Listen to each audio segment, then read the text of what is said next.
7 de enero del 47. Desde los primeros días del año, vivo rebosante de gozo. ¡Cuánto gozo!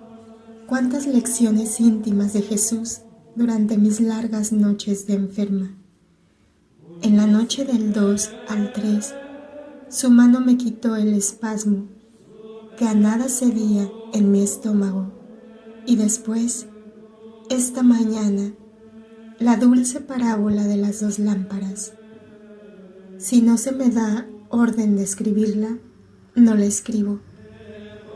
Él actualmente me da muchas lecciones secretas y suavísimas, pero dice que es inútil que las escriba, y yo obedezco. 12 de enero de 1947, Domingo de la Sagrada Familia e infroactiva de la Epifanía. Dice Azarías: también hoy son 2 las santas misas que se han de contemplar, y lo haré con amorosa solicitud, para dejarte libre de poder hacer lo que el Señor te ha dicho. Los introitos de las 2 santas misas cantan las 2 naturalezas de Jesús Santísimo. En el de la Santa Misa de la Sagrada Familia se nos muestra la humildad del Salvador con estas palabras: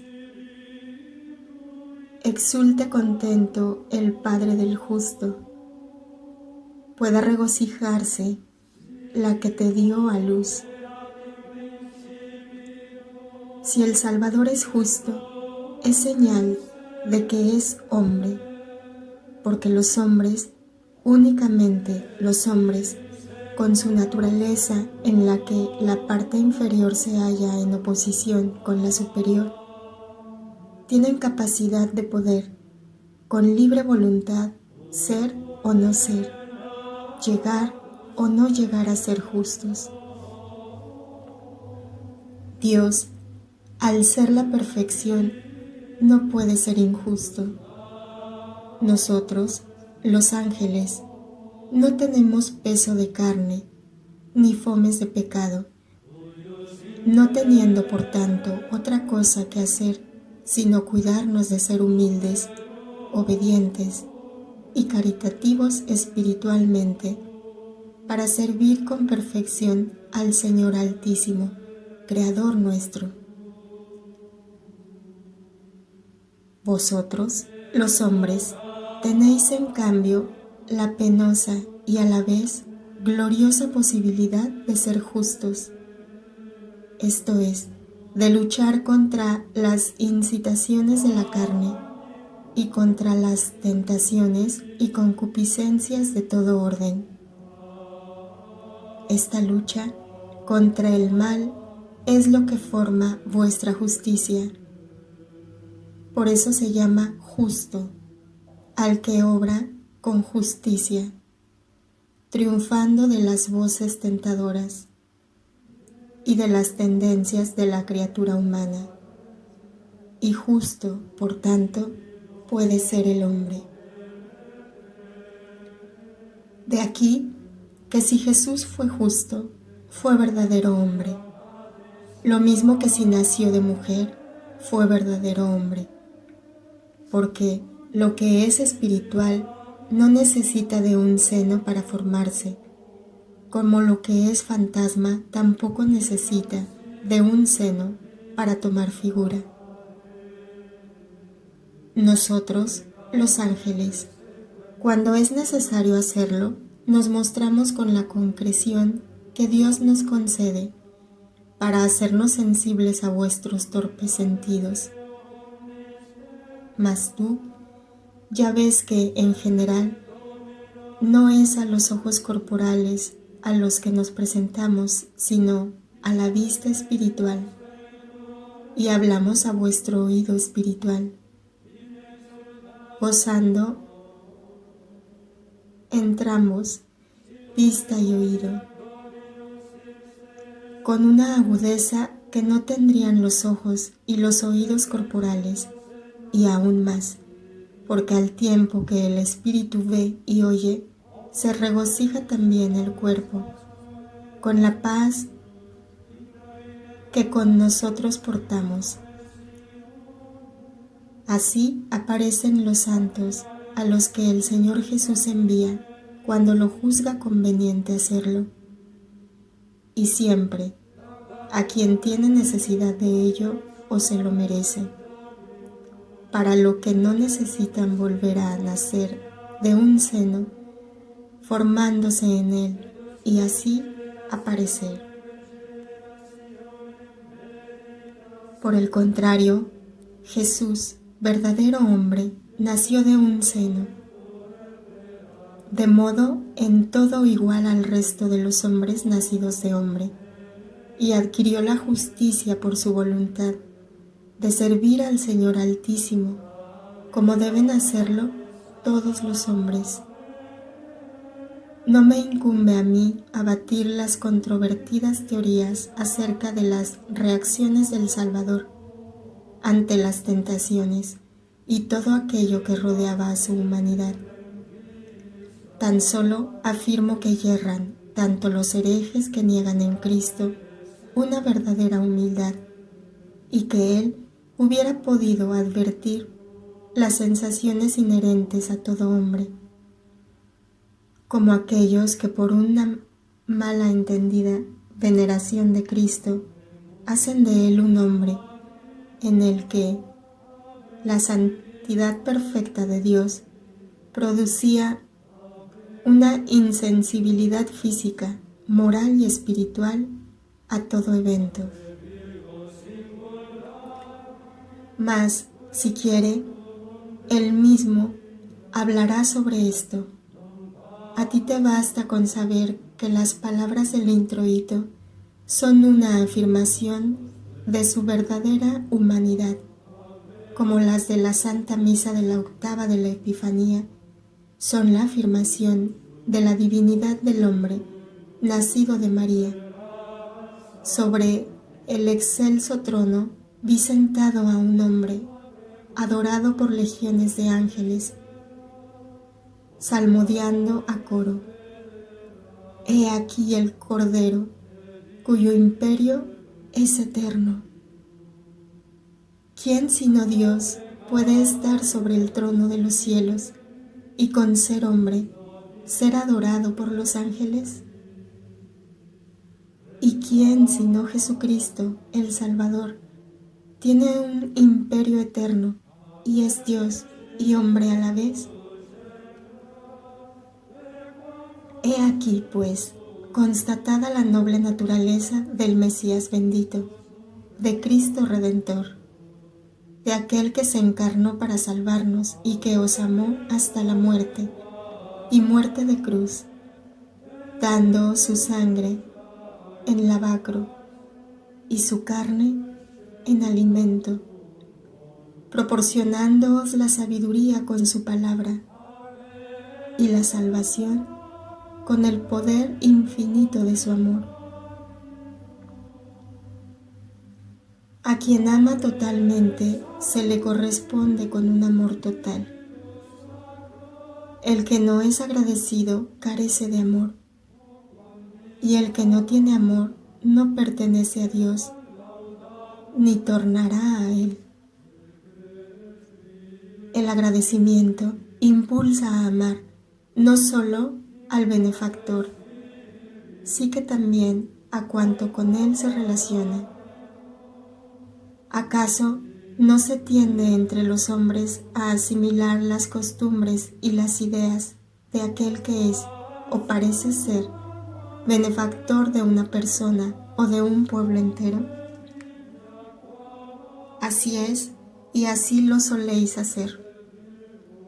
Pues bien, no debéis con mucho mayor ahínco esforzaros en asimilar todo aquello que formaba parte de vuestro verdadero benefactor Jesús. Revestíos, pues, como dice el apóstol, de cuanto revestía al Verbo Santísimo, que os eligió por seguidores suyos, y sed santos. Amad, como habéis sido amados por Dios.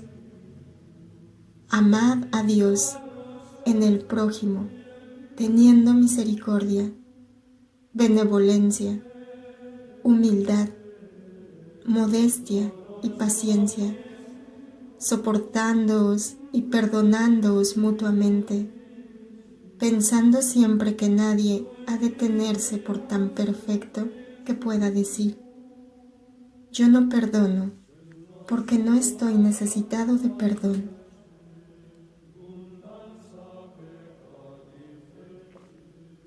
Jesús no tenía defecto alguno y perdonó a todos. Dios es la perfección y sin embargo perdona a quien le pide perdón.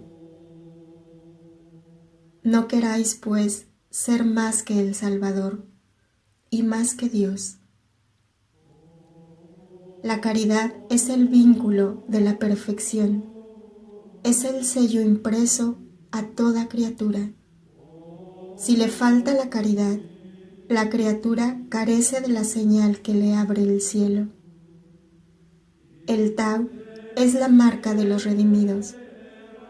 La caridad es el sello de los santos.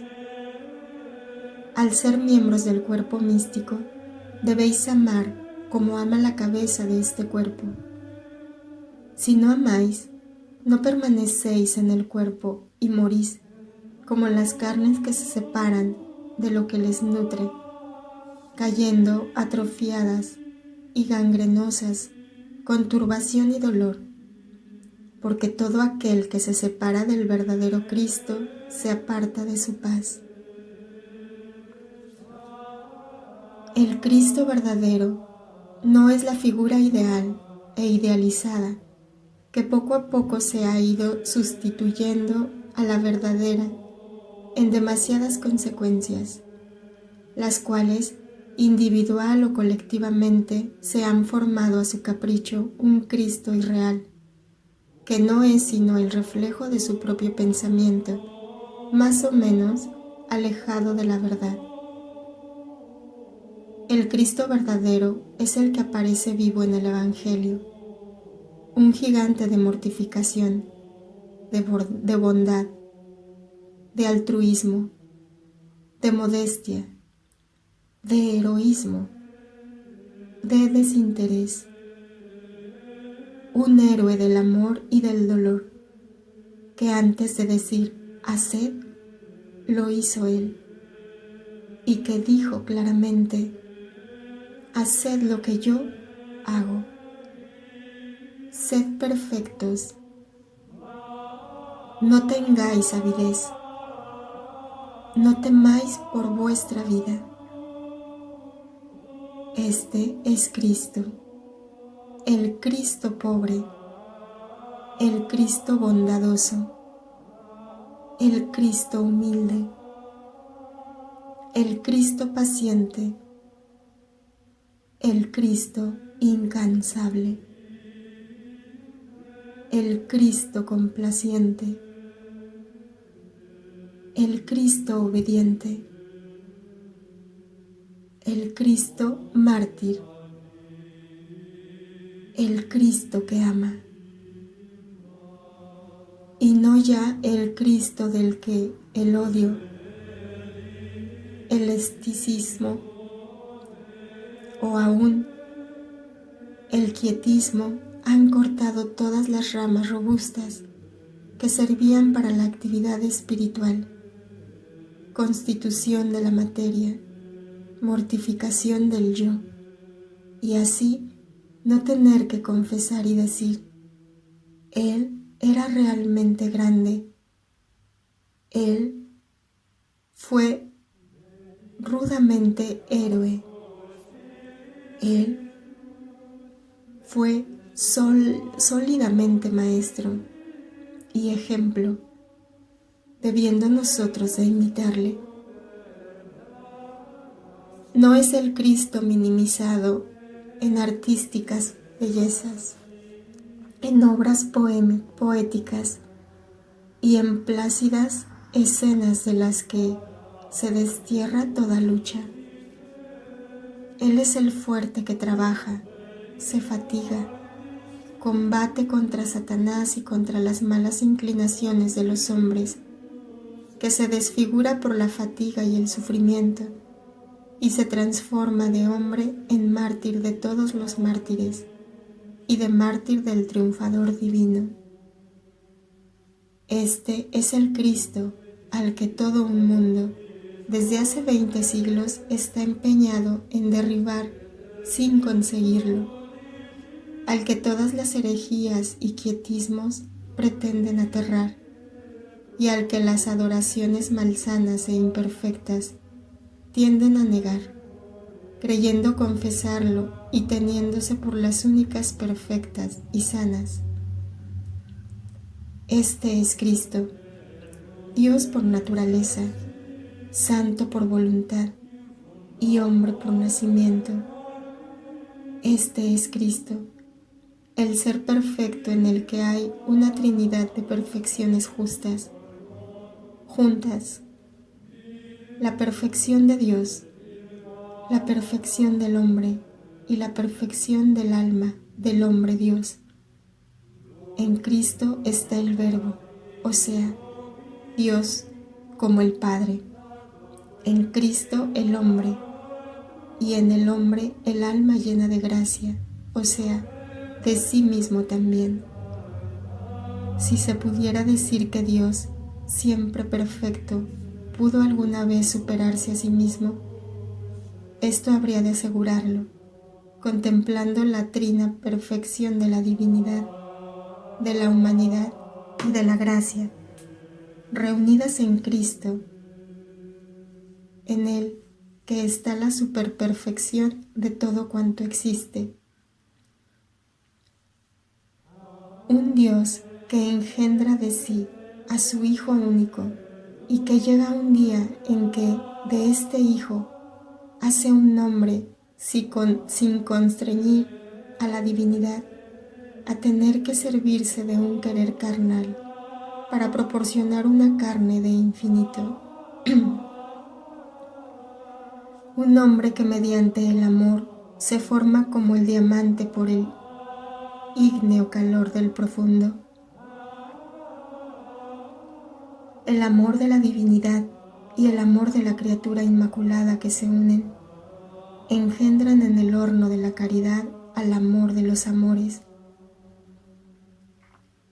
al Redentor de toda la humanidad, y al tiempo que el primogénito crece en el seno inviolado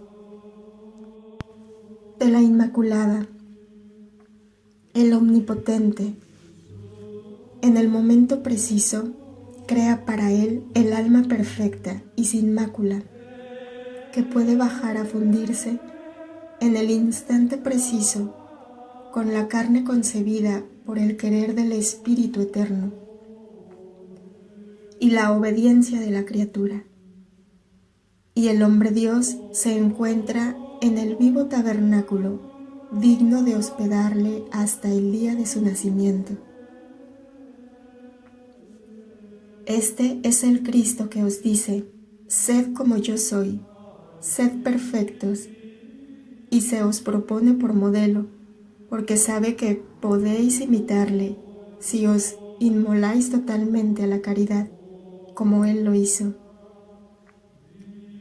Porque este es el secreto de la perfección y de la imitación de Jesucristo, Señor nuestro. Saber inmolarse al amor con Cristo y como Cristo, y por sus mismos fines, conforme a la palabra de su doctrina, que es sabiduría y gracia, y que Él os dio y os sigue dando para que, a la vez que los sacramentos, sea para vosotros camino, verdad, vida y luz como Él lo es. Y recordando la epístola de la otra Santa Misa, obrando así, ofreceréis verdaderamente vuestros cuerpos en sacrificio viviente, santo, grato al Señor, siendo vuestro culto racional, ese culto vivo que no es coreografía o engaño, como son todas las cosas de este siglo, sino verdadera y continua reforma del hombre, viejo en el hombre nuevo, en el Cristo que es Hijo de Dios y hermano de Cristo.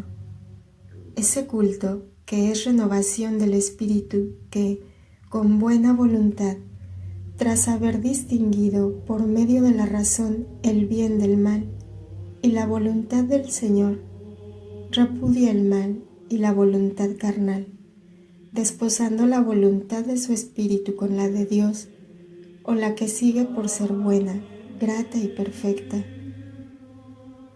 Con este culto racional, que es verdadera imitación del Señor Jesús, seréis ciertamente miembros vivos del cuerpo vivo místico de Cristo, y habitaréis durante el tiempo y la eternidad en la casa del Señor y en su paz.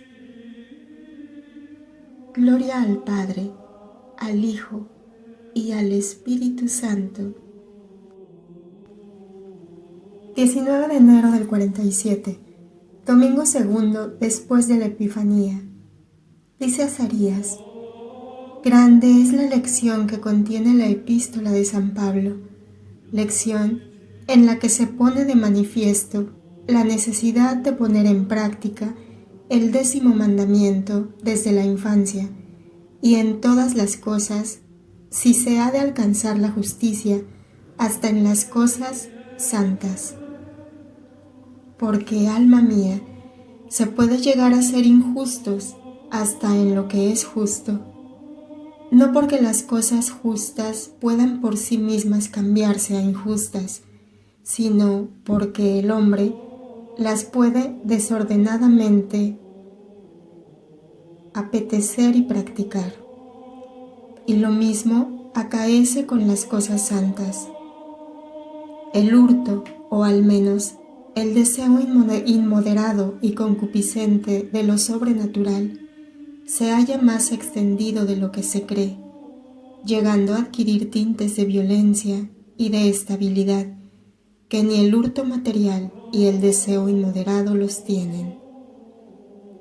La concupiscencia de ser semejantes a Dios, no porque tal deseo provenga del conocimiento de vuestra condición y del amor, que os muevan a conseguir una perfección que os haga dioses, sino del orgullo. Es la misma concupiscencia de Lucifer. Y como toma la forma y la violencia del rebelde, toma igualmente su tenacidad. Os dijo vuestro Maestro Santísimo: sed perfectos como mi Padre.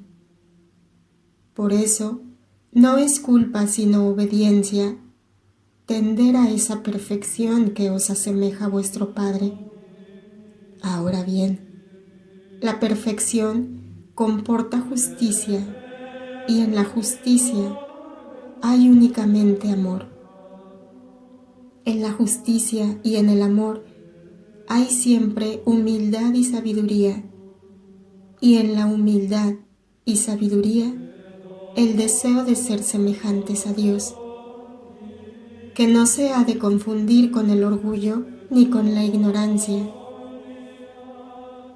de quererlo ser en poder y en infinitud a fin de hacer las mismas cosas que Él hace, y aún mayores, superándole, dominándole y destronándole, diciendo: yo soy, como trató de hacerlo Lucifer y como lo dijo, sino que permanece puro y todo amor, nada más que amor. Amor que mueve a los hijos a imitar al Padre y al hermano divinos para ser perfectos en la bondad y en la caridad. En esto, y no en la sed de hacer las obras estupendas que hace Dios, Creador y Señor del cielo y de la tierra.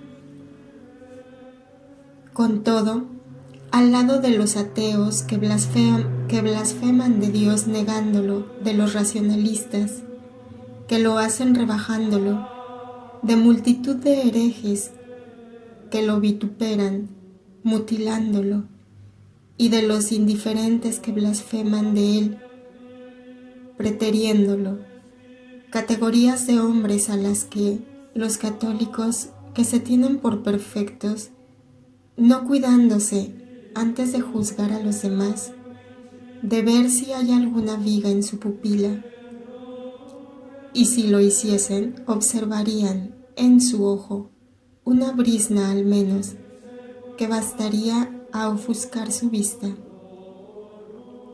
Juzgan severamente, escandalizándose de ellas. Hay otros pecados, precisamente con el pecado de concupiscencia espiritual, que se encuentran, cómo no, entre las filas de los católicos que se creen fervorosos y lo que son a su manera. Lo son más que con injusto fervor y con desordenado amor. En tiempo de Jesús nuestro Señor, ellos estarían en las filas de los fariseos. Actualmente se encuentran entre los desordenados en religión. Y son tantos. Son todos aquellos que lo son únicamente porque no dejan pasar día sin ir a la iglesia. Respetan la abstinencia y el ayuno a toda costa, hasta el punto incluso de desatender al marido, a la mujer o a los hijos, y de este modo fomentar en ellos la libertad que, en un buen católico, debería ser el cuidado de impedir que surja. O faltando a la caridad con un enfermo, se olvidan de que la asistencia al que está enfermo es, por la misericordia practicada, rito de honor y de amor hacia Dios, que se oculta en el propio enfermo. Son aquellos que, porque hacen esto, tienen para su alma una religión desordenada por ser egoísta, desordenada por su sed de alabanza de los hombres que ven su fervor exterior y su diaria oración externa. Mas Dios penetra el fondo de los corazones y de las cosas. Ve el verdadero móvil de tantas prácticas, al igual que las consecuencias de las mismas, todas ellas exteriores, y no las aprueba, porque Dios es amor y orden, y quiere, por tanto, orden y amor en todas las cosas. Cuando el escriba le preguntó al Divino Maestro cuál fuese el más grande de los preceptos, respondió: amar a Dios con todas las fuerzas propias, con el alma, con el corazón y con el entendimiento, y amar al prójimo como a nosotros mismos.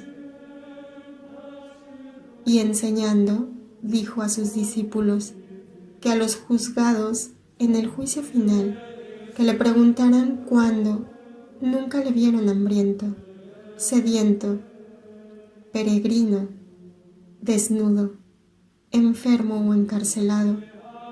Él les responderá: lo que hicisteis con uno de estos, lo que no hicisteis con uno de estos, tampoco lo hicisteis conmigo. La sabiduría quiere el amor en todas las cosas y en la práctica de todas ellas. No pide la exterioridad del acto, sino el alma del mismo. Frecuentar las iglesias desatendiendo los deberes con el esposo o la esposa, el padre o la madre, el hijo o el hermano, y llevando al hombre o a la mujer hasta la blasfemia y la ira, al hijo o al hermano, a la disipación, a la hija, a la libertad de amistades y contactos dañosos, no es honrar a Dios.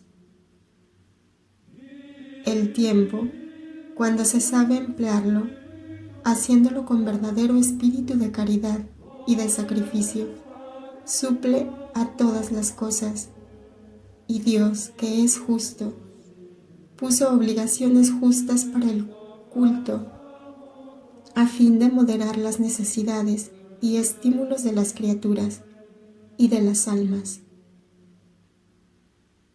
idéntica justa medida ha establecido la Iglesia. Todo lo demás es un sobreañadido que ha de emplearse cuando y cómo las circunstancias lo aconsejen, evitando que un mérito propio pueda dañar a otras almas, puesto que, si tal sucediese, el mérito quedaría anulado por la responsabilidad de la ira o del pecado, surgidos en otros corazones.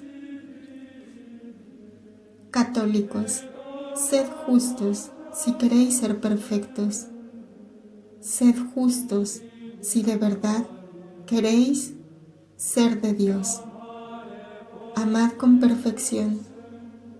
Amando es como amaréis a vuestro Padre y le honraréis por amor, no por utilidad que ello os pueda reportar. De otra suerte, si el honor que dais es para extraer utilidad, seréis semejantes a los gentiles y a los pecadores. Si fueseis fervorosos únicamente por recibir a la hora de la muerte el premio inmediato, os lo aseguro, expiaréis largamente vuestro egoísmo en el purgatorio. Ahora bien, así como el desorden engendra confusión, así también entre estos católicos que humanizan, diré así, el culto espiritual que lleva por nombre religión, la cual es amor, y eliminan, por tanto, de ella la rectitud, alterando su natural belleza, se encuentran propiamente los concupiscentes espirituales de los que te hablé al principio, tan numerosos entre los católicos y tan fuera de la justicia, de la humildad y del verdadero amor. En ellos hay transgresión del 10º mandamiento y culpa de soberbia, de avaricia y de envidia. En ellos se produce el hábito de estos vicios capitales al no matar la mala hierba de la concupiscencia espiritual, que brotó en ellos por un amor desordenado. A estos se dirige particularmente el apóstol, como a enfermos que deben ser advertidos y curados de su dolencia, poniendo al descubierto la llaga, y a aquellos igualmente que, aun no estando todavía enfermos, pueden caer en enfermedad, o a quien, no obstante encontrarse sanísimos y revestido con las riquezas saludables de Dios, pueden caer en pecado de avaricia y de soberbia, y por tanto enfermar y morir. Poseyendo nosotros dones diferentes conforme a la gracia que nos fue dada, así pues, que cada uno haga lo que Dios le encomendó hacer y lo haga, con alegría, de espíritu y grande caridad, porque si tiene caridad, tendrá también alegría en su corazón, dado que únicamente el odio es el que proporciona tristeza de espíritu, puesto que genera pecado y aparta de Dios.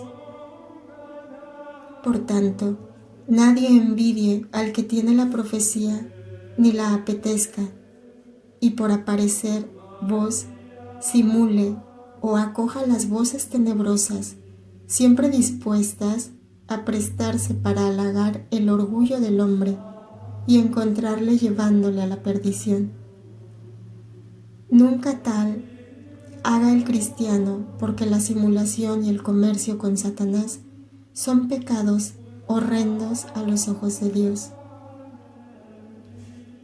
Y el que tenga misión de voz no se ensoberbezca, ni sea avaro con sus hermanos de los dones de Dios. Antes los muestre y distribuya con prudencia y simplicidad. Hay 1000 modos de hacerlo sin faltar a la caridad, a la prudencia y al respeto, debido a la Santa Iglesia docente.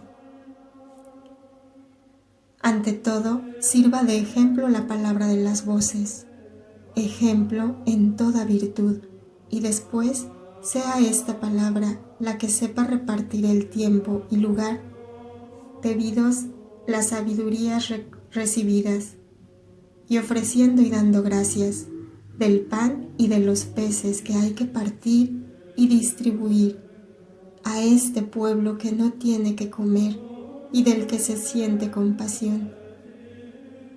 Distribuir el alma de las palabras recibidas, el jugo de las mismas al que languidece, porque, hastiado del alimento invariable de todos los días, o lánguidos en demasía por asimilar el alimento excesivamente troceado e insípido que el rigorismo o tibieza de demasiados pastores ídolos distribuye a las turbas. No se acerca a las masas sapienciales. No es pecar contra la prudencia y la obediencia debidas a Dios y a la Iglesia. Por ventura, peca una mujer que ofrece el pecho o la boca a la boca del lactante. No peca. Mas si esto lo hace con un adulto para recibir de él un abrazo lujurioso, es cierto que pecaría. Lo mismo es en este caso. El que dijese: venid, recibid de mí, que soy un cofre de Dios, y tengo para todos. Venid, alabadme para mi gloria, ofendería a la justicia.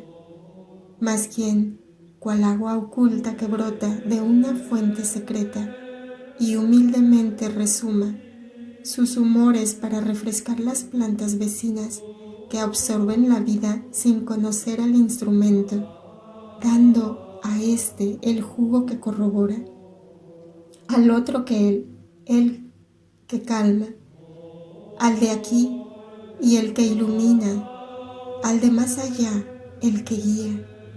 Oh, no peca, y Dios bendice su fatiga porque es para proveer a las necesidades de los santos y para practicar la hospitalidad con los enfermos. Es esa misericordia de múltiples facetas que os ceñirá con la corona de los espíritus por vosotros salvados, y hará que os diga el juez: venid a mi derecha y tomad posesión de mi reino, que os está preparado desde la fundación del mundo. Y en fin, vosotros que sufrís por haber servido a la justicia, bendecid a los que os persiguen. Son ya, os lo dije otra vez, los autores principales de vuestro triunfo eterno. Amadles, por tanto, ya que, al querer despojaros del vestido de vuestro ministerio terreno, os han tejido la vestidura incorruptible de los elegidos de Dios para la eternidad. Amad siempre a los enemigos, que para los cristianos no lo son sino simplemente pobres dementes, que merecen compasión porque no saben lo que hacen, y a los felices como a los desgraciados, alegrándoos con los que gozan y llorando con los que lloran, haciendo vuestros tanto su gozo como su dolor. Y tornando al tema inicial, despojaos todos de la concupiscencia espiritual, no aspirando a las cosas sublimes, sino acomodándoos a las humildes, contentos siempre con vuestra misión, cualquiera que sea, gozándoos de que otros tengan más que vosotros, bendiciendo a Dios por lo que os da, pidiéndole humildemente, si es cosa excelsa, saber usar dignamente de ella para su gloria y para la salvación de vuestro prójimo. Gloria al Padre, al Hijo y al Espíritu Santo. Dice Jesús: habría podido hablarte con anterioridad, mi pequeño Juan, para entregarte esta joya, mas es tal la dignidad del santo sacrificio, y tan poco conocido por demasiados cristianos católicos en lo que es, que he dado la preferencia a la explicación del mismo.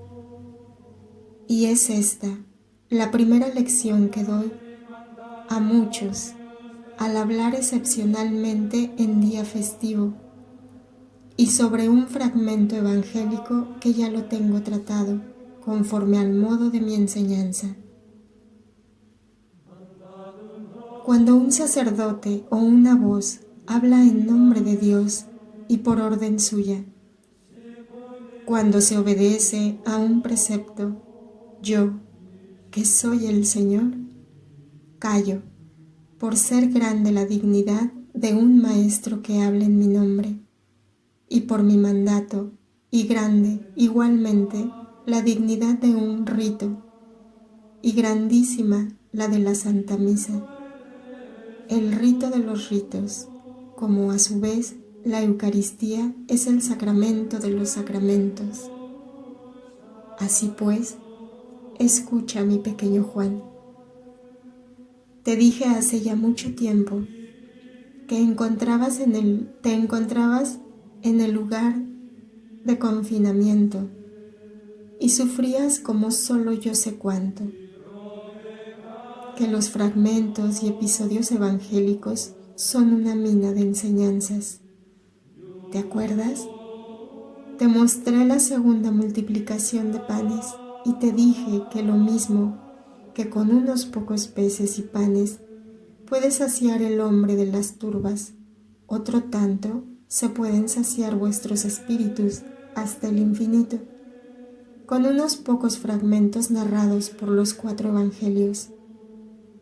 En efecto, hace ya 20 siglos que con ellos sacian su hambre un número incalculable de hombres, y yo, ahora, por medio de mi pequeño Juan, he acrecentado los episodios y las palabras porque verdaderamente el hambre está a punto de consumir los espíritus, y yo tengo compasión de ellos. Mas si bien aquellos pocos episodios de los 4 evangelios vienen suministrando panes y peces a los hombres para que se sacien con ellos y sigan todavía evangelizando, todo eso lo hace el Espíritu Santo, que es el maestro docente sobre la cátedra de la enseñanza evangélica. Cuando venga el Paráclito, Él os amaestrará en toda verdad, os enseñará todas las cosas y os recordará todo cuanto os tengo dicho, enseñándoos el verdadero espíritu de cada palabra y de cada letra del episodio, porque es el espíritu de la palabra y no la palabra en sí la que presta vida al espíritu. La palabra incomprendida es un sonido vano y es incomprendida cuando es solo un vocablo, un rumor y no vida, semilla de vida, centella, manantial, que echa raíces, enciende, lava y alimenta. Que mi cuerpo y mi sangre sean en ti para siempre aquellas cosas preciosas e incorruptibles por las que, como dice Simón Pedro, fuiste rescatada a fin de que tú exaltes las virtudes de aquel que de las tinieblas te llamó a su admirable luz. Mi paz sea contigo, mi pequeña esposa, ansiosa del amor. La paz sea contigo. La paz sea contigo. La paz sea contigo.